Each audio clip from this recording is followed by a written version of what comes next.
আসসালামু আলাইকুম। আজ রোববার 29 চৈত্র 23 শাওয়াল 12 এপ্রিল।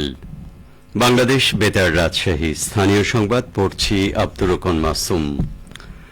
ফুয়েল ম্যানেজমেন্ট মোবাইল অ্যাপের মাধ্যমে জ্বালানি তেল সরবরাহ কার্যক্রমের উদ্বোধন করবেন রাজশাহী জেলা প্রশাসক কাজী শহীদুল ইসলাম।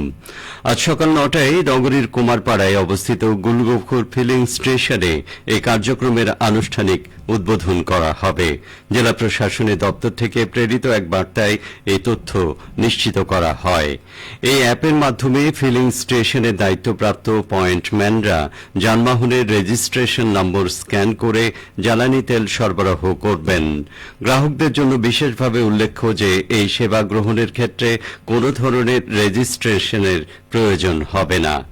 এর আগে গতকাল জেলা প্রশাসকের সম্মেলন কক্ষে জ্বালানি তেল ব্যবস্থাপনার উন্নয়ন এবং অ্যাপ ভিত্তিক সেবা চালু সংক্রান্ত গুরুত্বপূর্ণ আলোচনা সভা অনুষ্ঠিত হয়। সভায় গৃহীত সিদ্ধান্ত অনুযায়ী আজ থেকে ফুয়েল ম্যানেজমেন্ট মোবাইল অ্যাপের মাধ্যমে জ্বালানি তেল সরবরাহ কার্যক্রম পরিচালিত হবে। নাটোর 3 আসনের সংসদ সদস্য অধ্যক্ষ আনোয়ারুল ইসলাম আনু বলেছেন, শস্য ও মৎস্য ভাণ্ডার খ্যাত চলনবিলে কৃষিভিত্তিক শিল্প কারখানা এবং মৎস্য আহরণ কেন্দ্র গড়ে তোলা হবে। কৃষি ও মৎস্য খাতে উন্নয়নের মাধ্যমে কর্মসংস্থান সৃষ্টি করা হবে। তিনি গতকাল নাটোরের সিংড়া উপজেলার ধুলাউড়ি ও মাইশাগাড়ি বিলের জলাবদ্ধতা নিরসনের জন্য প্রায় 19 লাখ টাকা ব্যয়ে 410 মিটার ভূগর্ভস্থ পাইপলাইন নির্মাণ কাজের উদ্বোধন অনুষ্ঠানে প্রধান অতিথির বক্তব্যে এইসব কথা বলেন। এ সময় তিনি আরও বলেন, শহীদ জিয়ার আদর্শের কর্মীরা কোনো অপরাধ করতে পারে না। দলের নাম ভাঙিয়ে কেউ অপরাধ করলে তার বিচার হবে। মাদক ও জুয়ার বিরুদ্ধে ব্যবস্থা নেওয়ার জন্য প্রশাসনকে কঠোর হতে হবে বলেন তিনি। নওগাঁয় জেলা পুলিশের উদ্যোগে শহরের হরিজনপল্লী ও নুনিয়াপট্টিতে মাদক প্রতিরোধী এক সচেতনতামূলক সভা অনুষ্ঠিত হয়েছে। গতকাল অনুষ্ঠানে প্রধান অতিথি হিসেবে বক্তব্য দেন পুলিশ সুপার মোহাম্মদ তারিকুল ইসলাম। অনুষ্ঠানে পুলিশ সুপার মাদকের ভয়াবহতা সম্পর্কে বিস্তারিত আলোচনা করেন। তিনি বলেন, আগামী সুন্দর ভবিষ্যৎ ও সুস্থ প্রজন্ম গড়ে তুলতে মাদকের বিরুদ্ধে সকলকে রুখে দাঁড়াতে হবে। মাদকের সাথে যুক্ত ব্যক্তিদের বিরুদ্ধে জেলা পুলিশ কঠোর আইনানুগ ব্যবস্থা গ্রহণ করবে বলেন তিনি। অনুষ্ঠানে স্থানীয় ক্ষুদ্র জনগোষ্ঠীর পরিবারের শিশুদের মাঝে পুরস্কার বিতরণ করেন পুলিশ সুপার। আগামী 14 এপ্রিল পয়লা বৈশাখ, বাংলা নববর্ষ 1433। পয়লা বৈশাখ উদযাপন উপলক্ষে শান্তি শৃঙ্খলা রক্ষা করার নিমিত্তে কিছু নিষেধাজ্ঞা আরোপ করেছে রাজশাহী মেট্রোপলিটন পুলিশ। গতকাল সন্ধ্যায় আরএমপি কমিশনার ড মোহাম্মদ জিল্লুর রহমান স্বাক্ষরিত এক গণবিজ্ঞপ্তিতে এই নিষেধাজ্ঞা জারি করা হয়।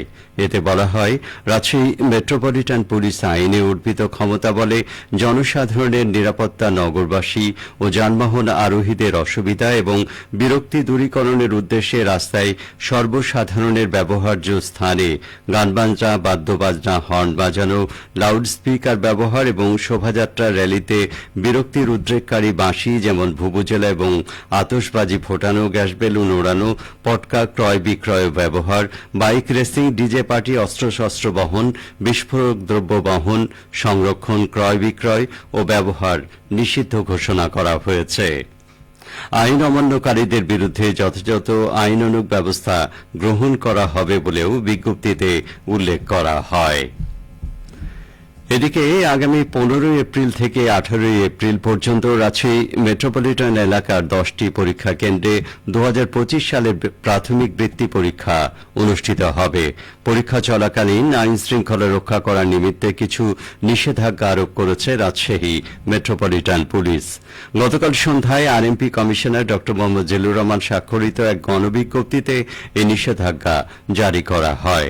এতে বলা হয়, পরীক্ষা কার্যক্রম সুষ্ঠু ও শান্তিপূর্ণভাবে সম্পন্নের লক্ষ্যে পরীক্ষা কেন্দ্রসমূহের আইন শৃঙ্খলা রক্ষা করার নিমিত্তে রাজশাহী মহানগরী আইন 1992 ক্ষমতা বলে পরীক্ষার দিনগুলোতে সকাল 9টা থেকে বেলা 2:30 পর্যন্ত পরীক্ষা কেন্দ্রসমূহের চতুর্দিকে 200 গজের মধ্যে সকল প্রকার মিছিল, মিটিং, সমাবেশ, বিক্ষোভ প্রদর্শন, মাইকিং, বিস্ফোরক দ্রব্য ও অস্ত্রশস্ত্র বহন নিষিদ্ধ করা হয়েছে।